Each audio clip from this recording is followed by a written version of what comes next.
നമ്മൾ തയ്യാറാക്കാൻ പോകുന്നത് അവിൽ പായസമാണ്. ഒരു 5 മിനിറ്റ് കൊണ്ട് തന്നെ അവിൽ പായസം തയ്യാറാക്കാം. അതിന് വേണ്ട സാധനങ്ങൾ: അവിൽ, വെല്ലം,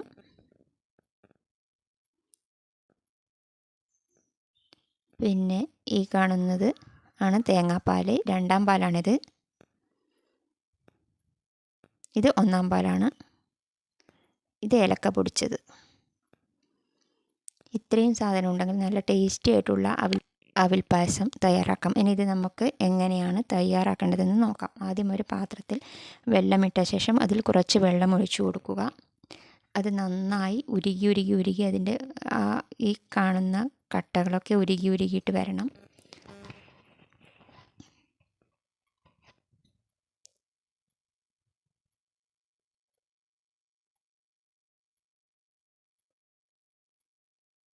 ഇതാ ഇപ്പോൾ കുറച്ച് തിളച്ചിട്ടുണ്ട്. അതിന് മൊത്തത്തിൽ ഉരുകണം. അങ്ങനെ മൊത്തത്തിൽ ഉരുകിക്കഴിഞ്ഞാൽ അങ്ങനെ അതിൻ്റെ അകത്ത് കട്ടകളോ കാര്യങ്ങളോ ഒന്നും ഉണ്ടാവില്ല.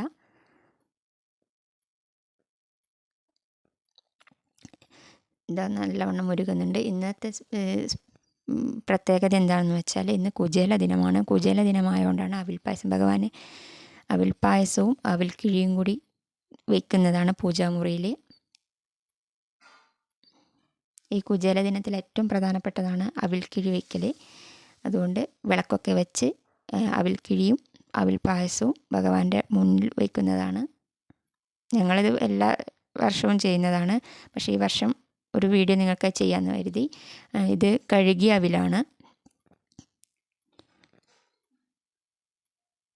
അവിൽ കഴുകിയ ശേഷം ഒരു പാത്രത്തിൽ ആദ്യം ഒരു ഗ്ലാസ്സാണ് വെള്ളം. ഒരു ഗ്ലാസും പിന്നെ കുറച്ചും കൂടി വെള്ളം ഒഴിക്കുക. നിങ്ങളുടെ അവിൽ എടുക്കുന്നതിനനുസരിച്ചാണത്. ഇനി ഇത് നന്നായി തിളയ്ക്കണം. തിളച്ച ശേഷമാണ് അടുത്ത് ചെയ്യേണ്ടത്. ഇതാ ഇപ്പം നല്ല ഏകദേശം തിളച്ചു. അപ്പോൾ നമ്മൾ ആ കഴുകി വെച്ച അവിൽ അതിൻ്റെ അകത്തേക്ക് ഇട്ട് കൊടുക്കുക. ആ വെള്ളം മുഴുവനായി അതിലിട്ട ശേഷം നന്നായി ഇതുപോലെ ഇളക്കുക. നന്നായി മിക്സ് ചെയ്യുക. അതിനുശേഷം ഒന്ന് തിളയ്ക്കണം. നന്നായി ഒന്ന് തിളച്ച ശേഷമാണ് നമ്മൾ അടുത്ത ചേരുവ ചേർക്കേണ്ടത്. ഇതിപ്പോൾ മെല്ലെ തിളയ്ക്കുന്നുണ്ട്.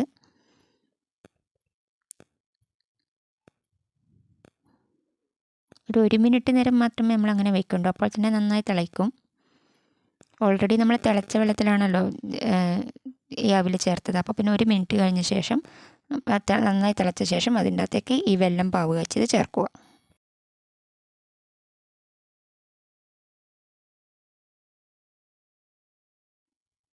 എന്നിട്ട് നന്നായി മിക്സ് ചെയ്യണം. ഇതുപോലെ നന്നായി ഇളക്കുക.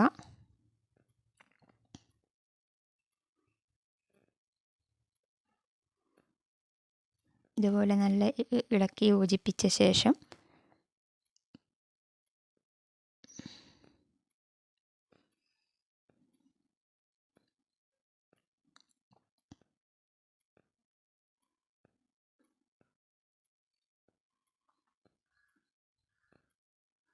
നമ്മൾ ആദ്യം ഇതിൻ്റെ അകത്ത് തേങ്ങാപ്പാൽ ചേർക്കേണ്ടത് 2-ാം പാലാണ് ചേർക്കേണ്ടത്. ആരും 1-ാം പാൽ ആദ്യം ചേർക്കരുത്. നമ്മൾ ഗ്യാസ് ഓഫ് ചെയ്ത ശേഷം മാത്രമേ 1-ാം പാൽ ഒഴിക്കാൻ പറ്റുള്ളൂ. 1-ാം പാൽ അധികം തിളയ്ക്കാൻ പാടില്ല. 2-ാം പാൽ ഒഴിച്ച് നല്ലോണം തിളയ്ക്കുന്നതിന് കുഴപ്പമില്ല. പക്ഷേ 1-ാം പാൽ അധികം വെച്ച് കഴിഞ്ഞാൽ പിരിഞ്ഞു പോകും. അതുകൊണ്ട് ഇപ്പം നമ്മൾ തേങ്ങയുടെ 2-ാം പാലാണ് ഒഴിച്ചത്. അതും ഒഴിച്ചു കൊടുത്ത ശേഷം നന്നായി ഇളക്കുക.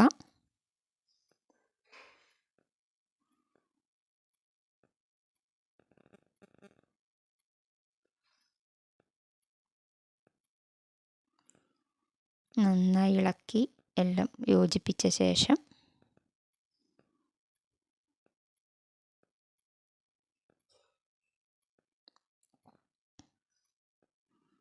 നമ്മളതിൻ്റെ മധുരമൊക്കെ ഒന്ന് നോക്കണം. വെല്ലമായതുകൊണ്ട് നല്ല മധുരം ഉണ്ടാവും. എങ്കിലും ഒന്ന് നമ്മൾ നോക്കണം.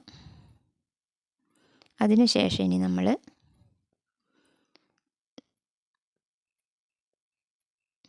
ഇതുപോലെ ആയ ശേഷം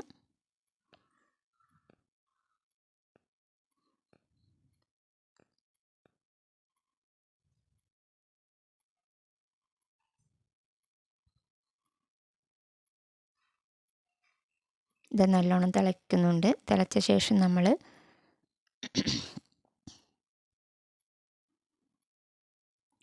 ഇനി ഗ്യാസ് ഓഫ് ചെയ്ത ശേഷമാണ് ഒന്നാം പാൽ ഒഴിക്കുന്നത്. ഇതാ ഒന്നാം പാൽ ഒഴിക്കാൻ പോവാണ്. ഒന്നാം പാൽ ഇതുപോലെ ഓഫ് ചെയ്ത ശേഷം ഒഴിച്ചു കൊടുക്കുക. എന്നിട്ടൊന്ന് ഇളക്കുക.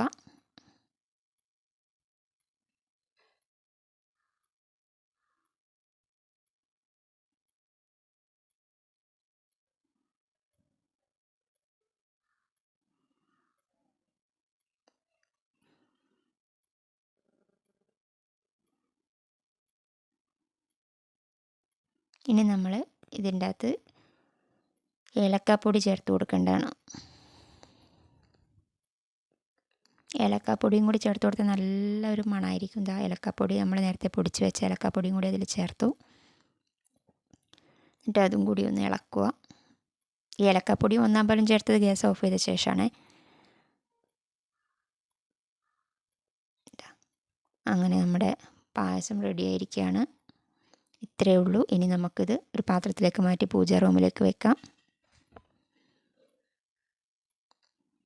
ഇതാ പൂജാ റൂമിൽ വിളക്കൊക്കെ വെച്ച് നല്ല ചന്ദനത്തിരിയൊക്കെ കത്തിച്ച് ഭഗവാന്റെ മുമ്പിൽ നമ്മൾ അവിൽക്കിഴിയും അവിൽ പായസവും വെക്കുന്നതാണ്. ഇത് ഞങ്ങളവിടെ വെച്ചു.